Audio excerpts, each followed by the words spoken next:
Assalamu alaikum to all the audience, and especially to my beloved, respected brother Zakir Naik, Dr. Zakir Naik. It's been a long time since I see you. Last time I used to see you in Penang. Now you are no more coming to Penang. You know, there are some problems. Okay. But I am from Penang. I come all the way to see you personally with my whole family. They want to see you live. MashaAllah, always watching in TV. Now they want to see you live. Okay, Alhamdulillah. My question is, MashaAllah, the subject today is Islam is a solution for humanity, but it is very unpleasant that we are seeing in this world today what is happening in Syria, Muslims killing Muslims, what is happening in Yemen, Muslim killing Muslims, what is happening in they're like Myanmar. Yes, we agree. Rohingyans, they have been killed mercilessly. We agree. But there is a solution now. What are we Muslims are supposed to do? What is going on in Yemen? What is going on in Syria? These helpless men, women and children being killed, murdered. What are we Muslims supposed to do? All over the world, we Muslims, what we are doing? So, please give a solution that what we are supposed to do, we Muslims. Apart from we making dua, tahajjud, we begging to Allah, and after that as human beings, what are we supposed to do? Please, my dear brother, give a solution. The brother asked a very important question, a very relevant question, that today we find that in many of the Muslim countries, we find that there are wars and Muslims are being killed, whether it be Yemen, whether it be Syria, whether it be Rohingya, whether it be Afghanistan, whether it be Iraq. And most of these countries are Muslim countries. What is the solution besides doing dua? Number one, first we have to find out that what is the cause of most of these killings, whether it be in Afghanistan, whether it be in Iraq, whether it be in Rohingya Burma, whether lately it be in Syria or Yemen. What is the cause? The major cause is, again, the solution is given in the Quran.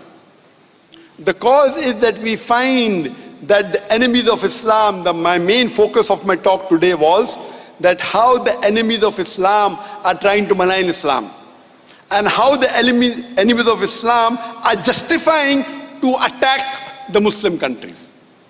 I'll give you one simple example. You know that more than a decade earlier, USA said that Iraq has the weapons of mass destruction. And CIA, which is supposed to be one of the most best organization of intelligence, they said that we have got proof that Iraq has got weapons of mass destruction. Not that I'm a fan of Saddam Hussein. I know that he may not be a very good practicing Muslim, but what right does USA have to interfere with Iraq? They, together with UK and the other Western countries, attacked Iraq, saying that they had weapons of mass destruction. Last year, according to the report by Human Rights Organization, they said it was a fabricated report. So much so that Tony Blair, the previous Prime Minister of UK, came out in public when he was no longer the Prime Minister. He said, "It is the biggest mistake of my life, I'm sorry." You know how many people were killed? More than 500,000 Iraqis and Muslims were killed because of this fabricated report. And what is the reply? Sorry. What are we Muslims doing? When the non-Muslims enemy attack a Muslim countries, we Muslims are sitting on our backside doing nothing. And I think it was yesterday, the previous president of USA, W. Bush. At the age of 94, he expired. He was one of the cause for the start of the 9/11. Then followed by attack on Iraq by the next presidents of USA. What was the main purpose? Was to get hold of the oil of Iraq. They fabricate a thing, and it was shown that they paid $540 million. USA paid $540 million to create a fabricated video to prove that Iraq had weapons of mass destruction. $540 million to make a video. We Muslims, what is the fault of the Muslims? We are not united. In Afghanistan, when Afghanistan had a war with Russia, Soviet Union, which was the enemy of USA, the USA takes help of the Muslim country along with Afghanistan to take out Russia. Hillary Clinton said in a video that they spend $8 billion in supporting the Afghanistan and creating Taliban to fight the Russians. They create and then say that they are terrorists. Who is the bigger terrorist? The person who does the act or one who creates? The person who makes the person a terrorist. Who's the bigger terrorist? What are we doing? Nothing. They send clusters bomb in the country which is one of the weakest countries in the world, Afghanistan. They send cluster bomb. The bomb goes down and then it disintegrates into various bombs, killing thousands, tens of thousands of Afghani. What did the Muslims do? Nothing. The problem is that we Muslims are united. All these, what you find, all the war zone, when the Muslims are being killed, who is supporting the killing of the Muslims? Non-Muslims. Who's the one who engineered most of the places? You will find it's a fabricated things created by the enemies of Islam to attack the Muslim country, whether it be for oil, whether it be for money, whether it be for power, whether to attack or destroy the enemies. So previously the biggest enemy of the USA before 9/11 was communism, was Russia. So they joined hands with the Muslim countries to take out Russia. The solution to this problem is given in the glorious Quran, in Surah Imran, chapter number 3, verse number 103, where Allah says, وَاعْتَصِمُوا بِحَبْلِ اللَّهِ جَمِيعًا وَلَا تَفَرَّقُوا. Hold to the rope of Allah strongly and be not divided. The rope of Allah is the glorious Quran and the authentic hadith of Muhammad sallallahu alaihi wasallam. If we Muslims hold strongly to the rope of Allah and the authentic sayings of Muhammad sallallahu alaihi wasallam, we will be on top of the world. If you read the history, before the Quran was revealed, the Arabs were looked down upon. It was called as Yawmil Jahiliyyah, the days of ignorance. After the Quran was revealed, the Arabs became on top of the world. If you read the seerah of Muhammad sallallahu alaihi wasallam and the Khulafa Rashidin, and after that, Muslims were on top of the world. We rule half the world. And people welcomed us. Come to our country so that we get justice. The non-Muslims invited our Khalifas. Why? Because they wanted the unjust rule of their ruler to end. The Westerners say Islam was spread by the sword. Deleuze O'Leary gives the reply in his book on page number 8, Islam at the Crossroad, that people who, Deleuze O'Leary said that history makes it clear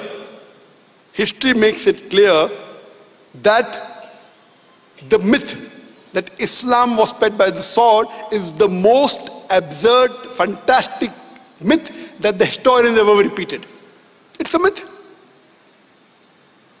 At that time, the Muslims were united on the base of Quran and Sunnah. Today, we Muslims are divided. If the Muslim countries, there are more than 50 countries in the world in which majority people living are Muslims. If all the Muslim countries unite, we will be a very strong force. And if we implement the Quran, we will find this is the solution to the problems of humanity. Unfortunately, our beloved Prophet ﷺ said that close to the Qiyamah, we'll find that Muslims will be in large numbers. And we find today more than 25% of the world population are Muslim, and it's going to increase. But they will be like froth. Froth. Far away from the deen. And we find that today. Muslims are going further and further away from the deen. And this you are finding everywhere in the world. The country that we looked on upon, they are sticking to Quran and Sunnah. Today, they are going away from Quran and Sunnah. And the more they will go away from Quran and Sunnah, the more will be degraded. There will be more injustice in that country. Now, hardly there are countries in the world which we can say are Muslim countries that are following Quran and Sunnah. Hardly. So the problem with us Muslims is that we are not united. We are divided. We fight amongst ourselves. If we are united, today we know that previously Muslims were at least united on the issue of Palestine. Today we are divided. There are Muslim countries which are saying no problem that Israel wants to take over the country. What's happened to the Muslim Ummah? The problem is today we Muslims fear more the human beings in this world than fear Allah subhanahu wa ta'ala. Yes, everyone will be judged according to the capacity you have. Everyone has the capacity to do dua. We should do dua, as you mentioned, rightly said.